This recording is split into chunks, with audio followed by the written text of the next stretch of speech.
The first one is be ready to commit 15 to 20 years of your life. The startup journey is not a 5-year journey. And if you're not ready to give 15 years of your life, please don't do this. The second thing is build something that you're not going to get bored with.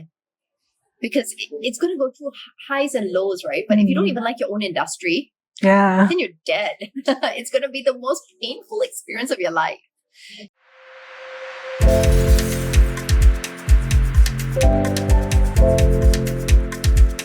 Hi, I'm Elise Tan, and I'm your host for this episode of Hard Truth by Vertex Podcast. Today, we're back with a special episode. So I'm here in Mother's Work. Our portfolio company, the Parentinc, has announced the acquisition of Mother's Work in Singapore.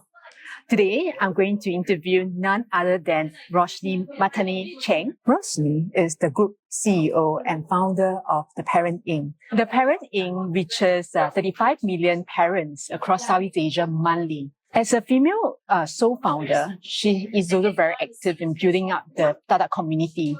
In 2015, she started the Female Founders Network to help over 3,500 female founders to be able to share knowledge and also network with each other. Roshni is also an executive producer of a docu-film, Untouchable, Children of God.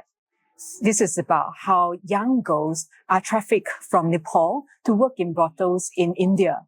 It's a truly inspirational film. I recommend you to watch it. Roshni is also the Obama leader for the 2019-20 batch for APAC. So right now, I'm really excited to interview Roshni. Hi, Roshni. Hi, thanks for having me here. I'm so excited to be part of the Vertex podcast. Thank you so much. And this is also a special episode, part of our International Women's Day program. So Roshni, today we are at Mother's Work to tell us about this press conference that's happening today. Oh yeah, it's such an exciting day. We announced that we acquired Mother's Work, and this is our first foray into physical retail.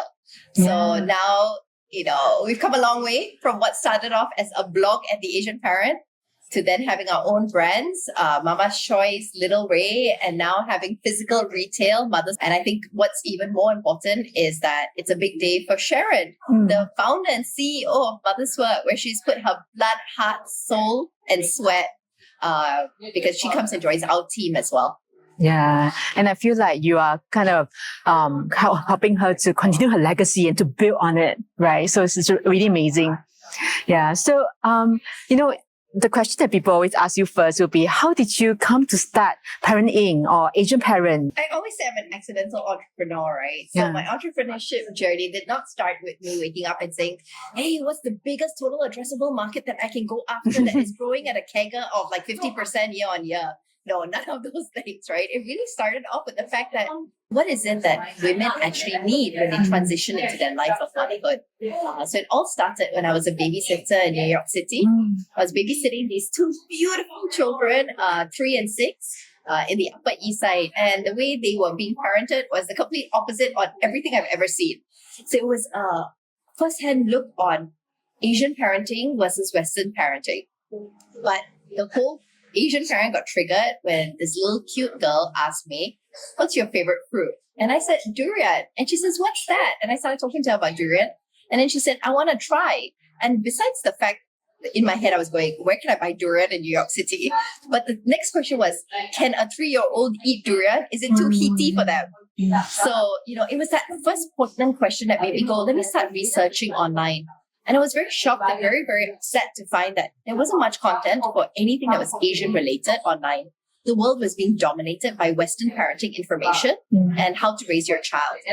But if you look at the world's population, Asia is more than half of the world's population. So how about we celebrate our culture, our customs, our lifestyle? And that's what I try to do with the Asian Parent. Yeah, definitely your content, your idea has added value to so many parents in Southeast Asia. So you shared with me that every month, 30 million of digital pregnancies are going to your platform, understanding how to raise happy, healthy children. So I think that's really remarkable. Just deep insight from the start of life, which is just so fascinating and so humbling as well.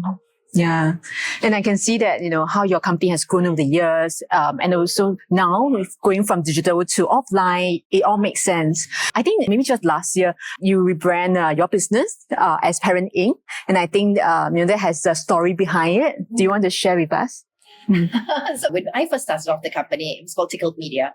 And the vision was to start off and be an online publisher of multiple different magazine titles or e-magazine titles. So we tried. We had a few other titles which are now all defunct. Because at some point, two things hit me. The first was parenting was a big total addressable market, but there was enough demand from partners who were interested in tapping into parents. The second thing was that if you want to build a community, you need to have a group of people who are passionate about something. And it cannot be a transient passion. Yeah. It has to be a passion that, they're willing to invest a lot of time in, a lot of focus in. They're genuinely consumed by it, and it's consistently changing. So for example, the parenting journey, trying to get pregnant is a different journey from pregnancy. First trimester of pregnancy is a different journey. You've got morning sickness. Last trimester of pregnancy, you're just thinking about when is the baby coming out? How do I get the baby out? What baby products do I have to buy? So even in the pregnancy journey, each trimester is so different. Then you've got postpartum, you've got confinement, you've got all of your problems, right? A lot of women lose their hair during postpartum. And the first 6 months of a baby's life, they need to be exclusively breastfed. And you're going, what is going on, right? Like my baby's sustaining on me, but I don't have enough supply. Or, my gosh, I've got, cracked nipples, which is a real problem. So you're going through all of these things and it keeps changing. Suddenly the kid is turning 1. They're learning how to talk. How come my kid's not talking yet? Why is my kid not walking yet? And then the kid's 18 months and you go, which preschool do I send my kid to? At 2 years, you're wondering about, how do I get my child to start learning languages? And, right brain versus left brain. So it's like you're consistently engaged because it's like you're learning a whole new world all the way until the child is in university. And so you're able to build a sticky community. And that's not something that you can say for a lot of other communities. Today, you may be interested in a fast car, but in 6 months later, you might like another brand of car. Or maybe you're not interested in cars anymore. You move to ships or you move to aeroplanes. So hobbies could change. But parenting, it lasts you a lifetime. Yeah, when you put this in this perspective, I can imagine, the amount of time that parents would spend on your platform, learning about different things along the way. And there's no way we would have learned this elsewhere. Because I'm also a mother of a young child, I can totally resonate with what you shared. There's just so much to learn and to discuss with other parents. Yeah, so it's amazing. And I have a small confession to make, because you're one of the few female founders in the early 2008, 2010. I have always, grown up to say I want to be like Roshni if I'm an entrepreneur. That's so sweet of you. Yeah. And you mentioned about how things are changing all the time, especially how parents are consuming information differently across times, So how did you, evolve Asia Parent or Parentinc along the way? Yeah. So when I first started off, right, it was just a blog and it was really about one-way dissemination. I know all the answers. I will give you the answers, right? I wrote the first 1,000 articles myself. Wow. To me, this was preparation for myself. If I get pregnant, how do I know everything? And then when I finally got pregnant in 2016, I realized, oh my God, no one really wants to read articles. People want to learn from other moms. I can read an article about the 10 best potty training tips, but I really want to hear from another mom. How did you potty train your kid in 3 months? Please teach me. The second realization was, my gosh, during pregnancy, there's so much to learn. How can I get information in bite size? And how can I get it multiple times? So don't give me one article to read today, but tell me that, hey, these are 3 things I need to know by this week. And remind me about it. And so the engagement has to be very interactive. Once I had the baby, it was also very clear to me that I was spending a lot of time recording things. What's my baby's height? What's my baby's weight? How many times did she poop? I was fascinated with her poop. I remember Darius and me taking out photographs after photographs of poop and sending it to each other. This is what her poop looks like after carrot. This is what it looks like after eating corn. And it's a very normal behavior because anyone who's listening here, who's a parent, would be like, I know this, I resonate. And anyone who's not a parent will go, what's wrong with you? But we're obsessed about tracking. And instead of giving a paper and pen and pasting it all across, how do we create tools which allow people to track it? And by tracking it, then you can, there's comfort in knowledge. like, okay, baby's fine, baby's growing normally. So that's when we developed the Asian Parent app. So the Asian Parent app was actually developed when I was pregnant. And then I'd be like proofreading all the content because I resonated with it. And so that's the first evolution that happened when I became a user of my own product. And I realized I was doing everything wrong. Okay. And so once we developed the Asian Parent app, I think that was the first game changer. Then the next game changer was, okay, so we've got content, which is needed, right? Yeah. Because at the end of the day, people search for things. Yeah. At least that was the past behavior. Then the next behavior was, okay, I want to track my baby. I want to also track my pregnancy, and I want to meet other moms. The next behavior that we realized was that you don't just want to hear from other normal moms. You want to hear from VIP parents. You want to hear from influencers, KOLs, micro-influencers. What are they saying? What brands did they use? So that was our next evolution where we launched VIP Parents, which was our micro KOL community. And we said that, okay, these micro KOLs can become influencers for the other brands. And so we launched VIP Parents in like 2017. Wow. So 2016 was app, 2017 was influencer. So we were one of the first few who jumped on the influencer, micro-influencer bandwagon.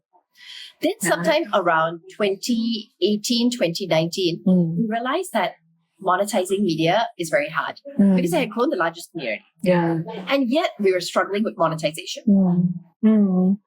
So in 2018, we had the hard realization, we had the number one community across all markets, but we still can't make much money. What's going on? And so, we sat down with the board, we talked openly and candidly about it. And I told them, all my struggles, right? And that the realization that maybe media monetization was a nice business model, but it couldn't grow to be a VC-backed, scalable business that someone like a Vertex or anyone else on our cap table would be looking for. So the question was, what do we do from here? And, we were in the drawing board and we bounced back and forth a few ideas. And at that point in time, I moved to Indonesia. And when I was living in Indonesia, two things happened. The first was the realization that Indonesia was passing a law that most products had to be halal certified. And when I walked around into all of the shops, I realized that a lot of brands were not halal certified. I said, maybe there's an opportunity here. And of course, Southeast Asia, the biggest religion is Islam. And across the world, birth rates around, certain religiously predominated cultures are increasing. So I was going, my gosh, the birth rates in this community is increasing. There's a need for halal products and nobody seems to really be doing it. I'm living in the country, which is the world's largest Muslim population. Why don't I launch products? So I started thinking about, is there potential in here? The second realization was that big brands were focused on baby market, but nobody was focused on the mommy market. Because it was a traditional concept that in the olden days, you spend everything on your kid. That's true. But now you have less babies. So you start to spend on yourself. You go, oh my gosh, my hair is falling. Maybe I need a postpartum shampoo. So I said, there's actually a whole target audience that has been overlooked. And I couldn't name big brands that were focusing on mom. And then I also couldn't name big brands focused on breastfeeding. People were focusing on the pumps and they were focused on the equipments around breastfeeding. They weren't doing things for the breastfeeding journey in terms of skincare. So I felt that there was a huge opportunity in breastfeeding as well. And that's where we doubled down on. So in 2019, we launched Mama's Choice.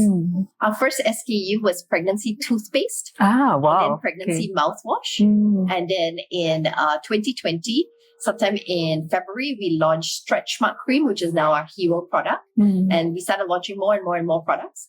And COVID hit. And that was a whole different ballgame altogether because nobody knew what was happening. I had this new brand and we were making money. And I remember going back to the board and said, I figured it out. It's not media that can make us a unicorn. It's products. But then I got supply chain disruption and, I don't know what to do. And so the first thing that I did was I moved back to Singapore. Okay. Because I was living in Indonesia. And, Singapore was a little bit more safer, but more importantly, the schools were open in Singapore. And I had a child. And as a working mom, a CEO with 300 employees, I couldn't afford to be at home with my child all day long. Married to a fellow entrepreneur who also couldn't afford to be alone at home with his kid all day long. Yeah. So we needed schools to be open. And that's where I think the Singapore government did such a brilliant job. While offices were closed, they ensured schools were open. With your response to the previous question and also how you were observing the market changes, you are such an observant and detailed person. And I think that is really one of the most amazing things about you as a founder. And at the same time, which is really hard, is to be able to also have the vision, right? To move things, to be able to make big decisions. Yeah. So that's truly remarkable. Yeah, thanks for sharing, what you have done. And along the way, you have been, I think, one of the few female who have been able to fundraise round after round. I read that in 2022, you raised 22 million, and then you also then raised your Series C. So, and you have made a few acquisitions along the way. So do you think that maybe this is a time where you would buy instead of build? And how do you decide when to buy and build? That's always a question people ask. Yeah, no, so I have done both, right? I've built and I've also bought. So this is the second company that we've bought. It gets easier each time because now you know what you're looking for. So this is very different because I've known Sharon for a long time. I've known Mother's Work for a long time. I've been a Mother's Work customer myself. And I have such huge respect for the founder. So I think it all boils down to when you're looking for a company to buy, in this last 2 years, as we've gone from being a loss-making company to an EBITDA positive company, and really just doing a lot of cost realization and figuring out the fundamentals of our business, right? The heart of it has been, what is the culture that I'm trying to build? Yeah. And who are the people that I want around me building this culture? After we started taking on a lot of rounds of fundraising, from 2019 to 2023, early 2023, in many ways, I feel like we lost our way. As a founder, it wasn't just that I wasn't operating the business as much because I was spending so much time fundraising and strategy, but I lost touch of the mom because I started bringing in a lot of people who cared about the business and the business model and launching things. And I may have hired based on resumes, but I didn't focus on why I started this company, which was the moms. I want to serve the moms. I wrote the first 1,000 articles. I could have chosen any industry in the world and I chose moms before I was a mom. So that means I love this market. I love the community. I built the app with my own hands. So I had gone so far away from my community. Yeah. And how do you build what people want if you are so out of touch with your community? Yeah. I made all the right steps before because I was so close to the community. And then it was like after launching all of these things, I went far away from it. And so buying Mother's Work and more importantly, Sharon, I met a fellow founder who could have done anything in the world. And 25 years ago, she decided to focus on mom and baby. And she sustained herself these last 25 years because the one thing she cares about is the mother. Yeah. So it's about finding other people who are truly on this journey with me, who really care about the end user. Because how we monetize will automatically come, not if you have the audience, but if you understand the audience. Yeah, definitely. I think it's really brave of you to say that you have kind of admit that you have kind of lost track along the way, because I think that's not easy to say. But I'm glad, you kind of found back where the focus is, which is in this case, customer centricity. Yeah, with the interviews that I have with various of our Vertex founders, I think customer centricity is always one of the key elements for success. Yeah, and I don't know, I'm really still amazed, that you have so much self-realization as well, knowing what you want, what resonates with you, and then also the kind of business that you want, the culture that you envision. Yeah. And as we look back, the conversation that we had, you mentioned about how you realized that perhaps the Western sharing, that if you build, people will come, or like when you have enough people on your platform, money will come, that it might not work in Southeast Asia. It's like Western parenting and Asian parenting. It's different. It's different. And it's so hard, to be able to borrow someone's playbook and then applying it to a totally different market with different population, culture, beliefs. Yeah. And then later, realizing that it will be product that can help you to grow and then become profitable. And right now, figuring that culture is the one that will be the foundation, for an enduring company. Yeah. So I think all this is like really good insights for the founders. And maybe at this point, I want to ask you, what do you think are the hard truths that you would offer to someone who is going to start a business? The first one is be ready to commit 15 to 20 years of your life. The startup journey is not a 5-year journey. And if you're not ready to give 15 years of your life, please don't do this. The second thing is build something that you're not going to get bored with.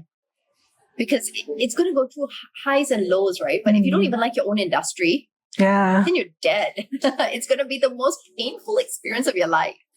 So for me, it was like, it's mom and baby. Even my next company will be on mom and baby. I love mom and baby.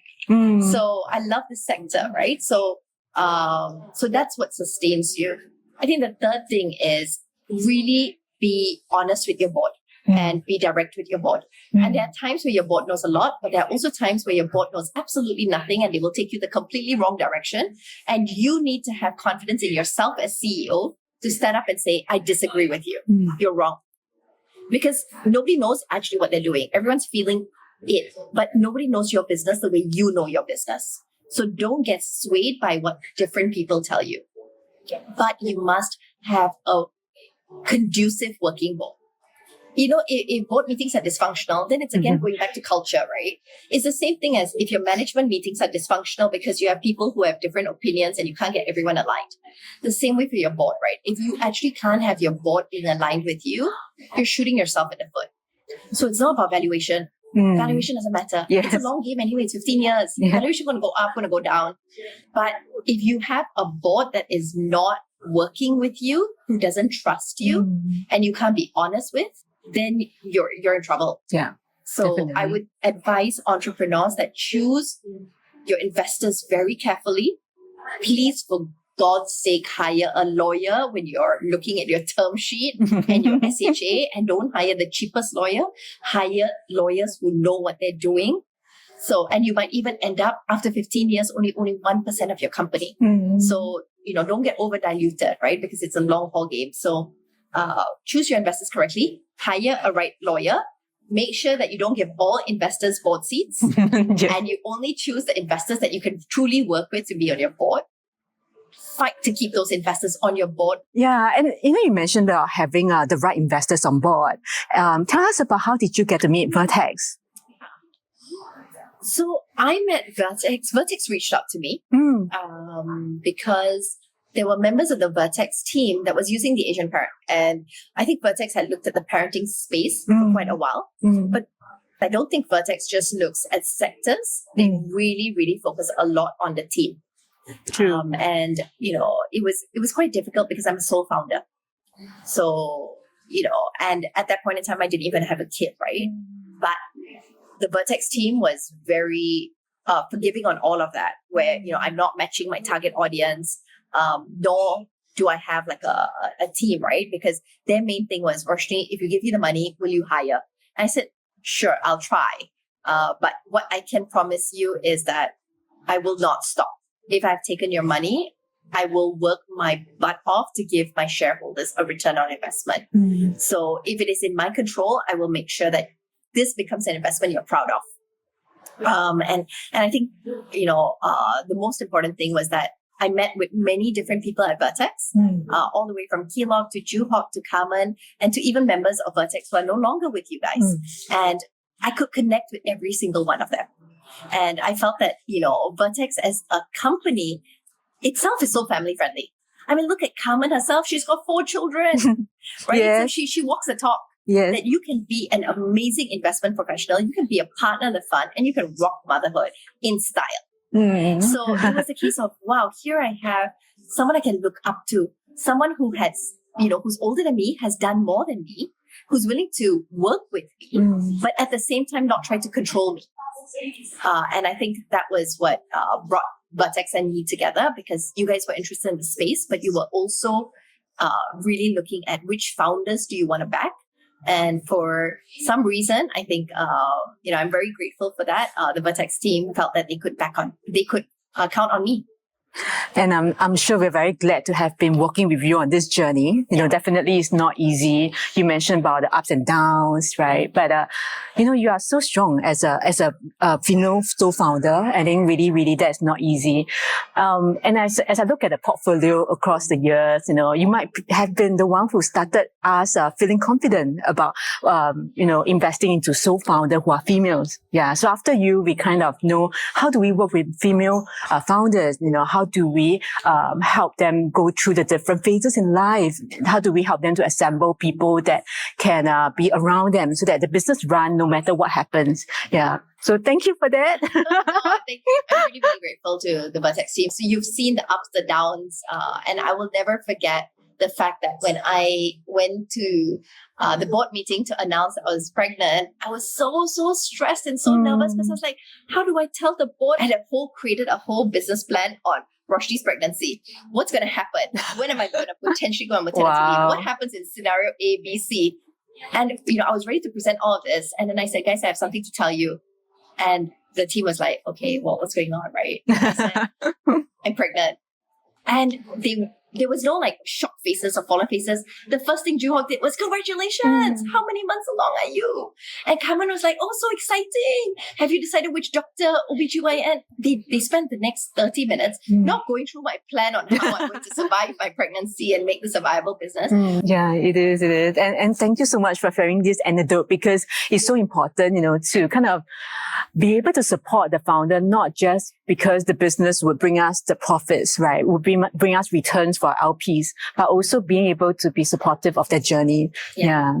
And I think this is a nice time to also talk about female founders, because, this is part of our International Women's Day series. Every year we celebrate that.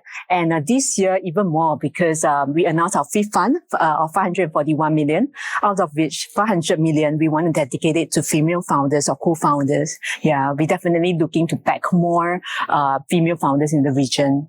I want to also now ask you, what are some of the advice, hard truth you would give for female co-founders or sole founders? Yeah, especially for this series. So I think it's really about first knowing yourself and being authentic with yourself. You are going to slow down during pregnancy. That is the unavoidable truth. Yeah. Having kids might slow you down as well a little bit, but if you accept that it's a 15-year journey, this is only a small blip in the 15 years. You bounce back. And then you are more efficient than ever, because you have no time for nonsense, because you have kids to go home to that you have to tend to. So it actually puts you on stereotype turbo charge of being efficient. But you will have a little bit of a downtime. So make sure that you plan that as you are figuring out your founding journey, because there's always going to be ups and downs in business. So first of all, be very open with yourself. It's whether you tell others, that's your decision, right? But you need to be honest with yourself. Are you planning on becoming a mom? Are you not planning on becoming a mom? Are you planning on taking a motherhood break? Or when are you planning on actually having a baby, and work that into your life? So that's the first thing. The second thing is that talk to other women. It is so important that we create a tribe of other women who can support us. Because the journey that we experience as female founders is different from the male journey. And if you're older, it's not just about pregnancy, it's about menopause. It's also a different thing. A guy's not going through it. Yeah. So, it's important to be with a tribe of other women who understand and have been through that process, because they can turn to you and say, oh, this is what you're going to experience. This is normal. This is not normal. The reason having another tribe of women founders working together is very important is because women haven't been in the workforce for a very long time. True. Which means that we don't have a lot of role models to look up to. Because 50 years ago, our moms weren't working. So women entering the workforce is a last 50-year phenomenon. but men have been working all their lives. Yeah. So they have a lot of role models to look up to. True. So it can feel sometimes a little bit very lonely because you don't see enough women in leadership position. And it's not because we're not competent. And it's not because we're taking a motherhood break. It's just because there hasn't been a lot of women working for a very long time. Yeah. And over 100 years, 200 years, 300 years, this will normalize. We will see a lot of women in leadership position. But it's important to surround yourself so that you realize that you're not alone and there are other people that you can look up to. Yeah, I love how you put it in perspective, because really 50 years isn't long. And for guys, they do have the boys club. We are now only starting. So in 2015, I believe that you have created a community called Female Founders Network of 3,000 female founders across Asia. And then in 2019, you started something. Tell us about it. Yeah, so I started Female Founders with this amazing founder called Marie Rosek. I have learned so much from her. And I'm so indebted to her, both from a business perspective as well as just in my motherhood journey. But besides what Marie and me were trying to do, which was really try to help more women start up businesses, by 2019, we realized that, okay, there's more and more women who are starting up businesses. So that's not the challenge. The real challenge is actually women who have taken on VC funding and women who are in private sector running very large organizations or public listed companies. There isn't a lot of opportunities for them to get to know each other and meet and really create a network, a club of their own. And so I realized I knew so many amazing women, but they didn't know each other. So I set up a dinner and I said, I want you all to know each other. So my friends must be friends with each other and you're all amazing women, so get to know each other. And that evolved into dinners in each other's house every quarter. And from a group of the first group was 20 of us, it grew to about 45 of us who are P&L holders running businesses across Asia. You can talk about anything under the sun. But one of the purposes of this as well is we felt that we were no longer going to try to jostle for a seat on the table. We were going to build the table. And we're going to build our own seats. So these are all the women who are sitting on the table together. And if they get an opportunity, for example, there's a board position, then their role is to bring in another woman and not say, hey, I don't know enough women who can do this. Because, hey, there's a whole network of women who are capable, who are competent, who are so bloody smart, who can actually contribute to other businesses as well. Very, very cool. I realized that maybe one of your gifts is really bringing people together, because you have brought together the community of parents, mothers, and now also the female founders, and also other women who are in leadership position as well. So you mentioned a really good point about how we actually need to build this table and not be, competing against each other and killing each other, right? When we are all starting out. Yeah. So I think really, really that's so important. In the recent years, there's been some unhappy episodes, with Theranos, Elizabeth Holmes, and also Zilingo's Antika Boss. So what would you say to people reading about this news? How do you regain that kind of confidence around female founders? So, yes. So we have had, of course, 2 episodes of female founders who kind of did not do their fiduciary duties, right? I can only name you these 2, and this is one in Asia and one in the US, right? I can name you 10 blow-ups of males in Asia and 10 blow-ups of males in the US.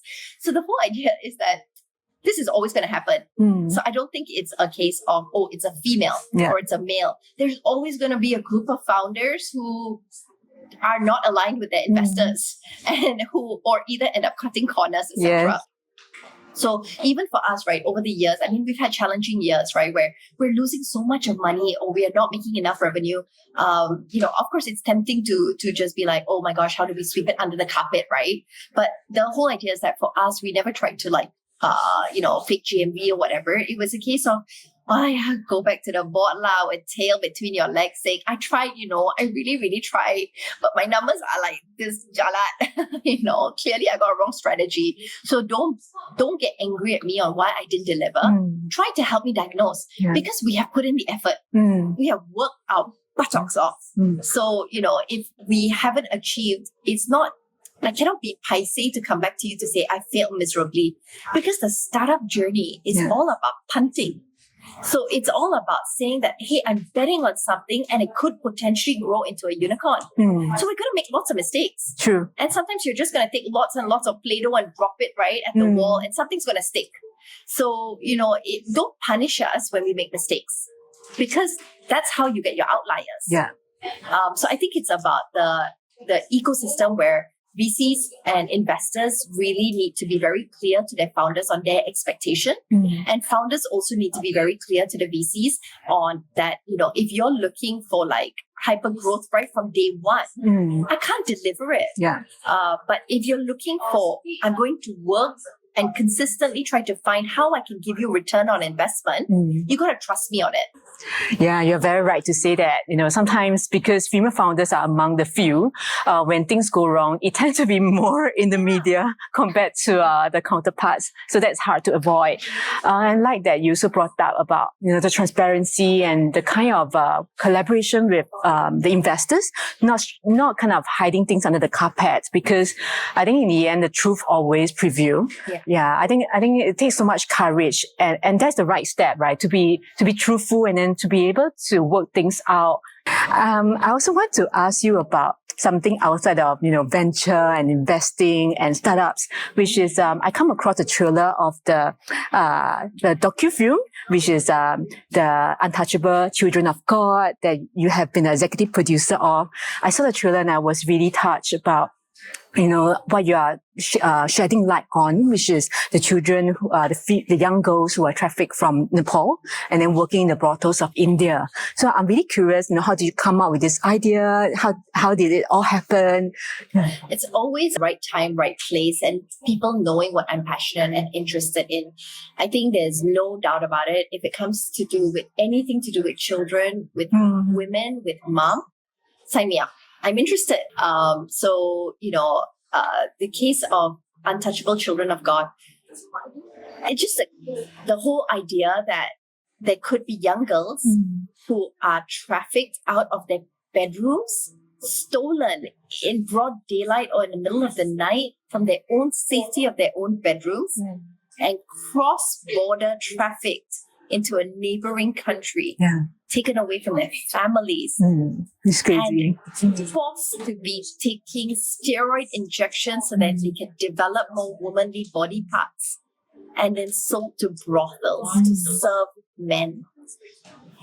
To me, this is just like, even till now, I have goosebumps thinking about it, right? It is not just an insult and a travesty to women, it's freaking young kids who our duty is to protect as adults. When I heard about what was happening, it just incensed me, right? This is just a fundamental human right we're talking about that is bigger than all of us. And how can I not do something about it? How can I not put my money, my time, my effort, my care around this? Because it's important.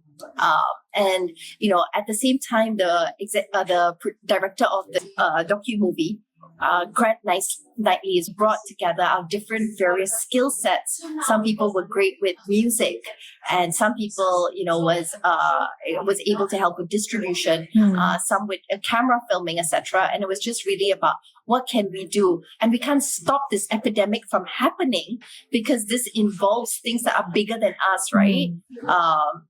But can we bring to light what is happening? Because then hopefully can mobilize the same anger in more people, because there's only two things that move the world, love and anger.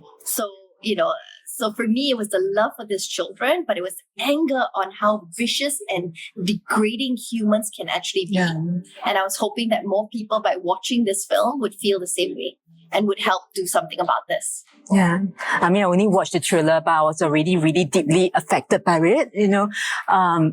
It's like if I have never come across this, I wouldn't know. Yeah. So it's so great that you and your team has created that, because that creates the knowledge. And with knowledge, then people can do things. It truly scale that impact that we can create together. Yeah, so that's really amazing. Last two questions for you. So the first one is time management, because you have done lots of things. You built your own business. You are running different organizations, being on the board of various organizations, having a child, a family. How do you manage it all? Is there a secret?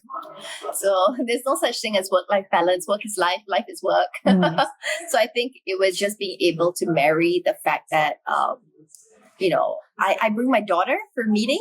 She comes to the office all the time, but for me, it's more like she can learn outside of the school environment too. So she's, I've taken her to many different countries. I've taken her to our different factories. She has sat in while I'm interviewing and hiring people. She has sat in while I've let go of people.